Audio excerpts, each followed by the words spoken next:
Okay, so now I'm going to show you how to put stitches on your knitting needles. This is called casting on, and for as many stitches as you're going to need for your entire project, you need to do that at this point. You need to put the stitches on first. So we're only going to put on about 10 now because this is just a practice piece, but if I was making a scarf and I needed it to be, you know, this wide, I would have to put on as many stitches to make it that width to start. So I'm going to start with one needle. I'm going to put the other one aside. I have a ball of yarn. My ball is over here. I'm going to work with the tail. I do the thumb method of casting on, so I use the tail to put on the number of stitches.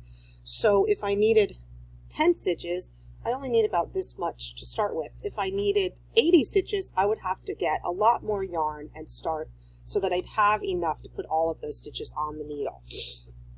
So I'm going to start with a slip knot, just like we did with putting the yarn onto the crochet hook. It's exactly the same. I start with the tail in the palm of my hand, and again, I would need a lot more tail hanging here if I was making a lot more stitches.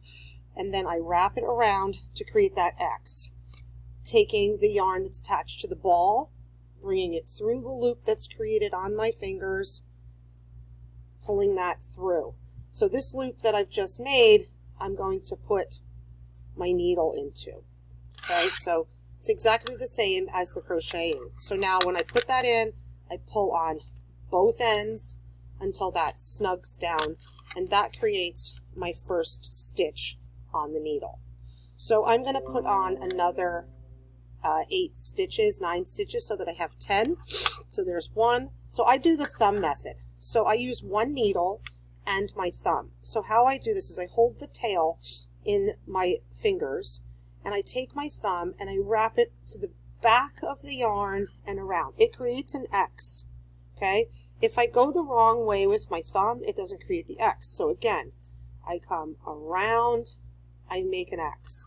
I take my needle and I put it into the loop that's created around my thumb in the back. My thumb is kind of acting like the other knitting needle right now. Then I'm going to take the yarn that's attached to the ball, and I'm going to take it around the back of the needle and in between my thumb and my finger so that I can see the yarn there. And then I take my thumb loop up and over, and then I take my thumb out and I snug it down. So that's my second stitch.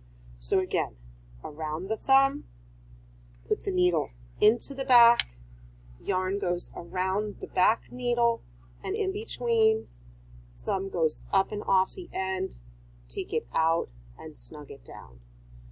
Around, put it in, wrap around the back needle in between, put it over the top, take it out and snug it down.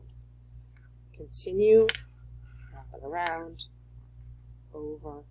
So all I'm doing right now is putting on the stitches that I am going to work with. So right now I'm at 5, that's 6,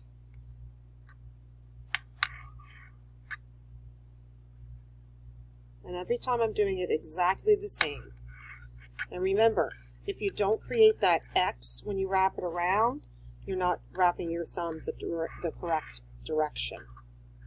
So I have 2, 4, 6, 8, 9. I'm going to put one more stitch on. Again, around, make the X, through, wrap it over the top, thumb comes out, and I snug it down. Okay, so I have 10 stitches on my needle right now. Okay, that is called casting on. And again, I would need as much tail left. So I could put a lot more stitches on here, but you have to gauge that, because if you need a lot of stitches for your project, then you need a lot of length on that tail.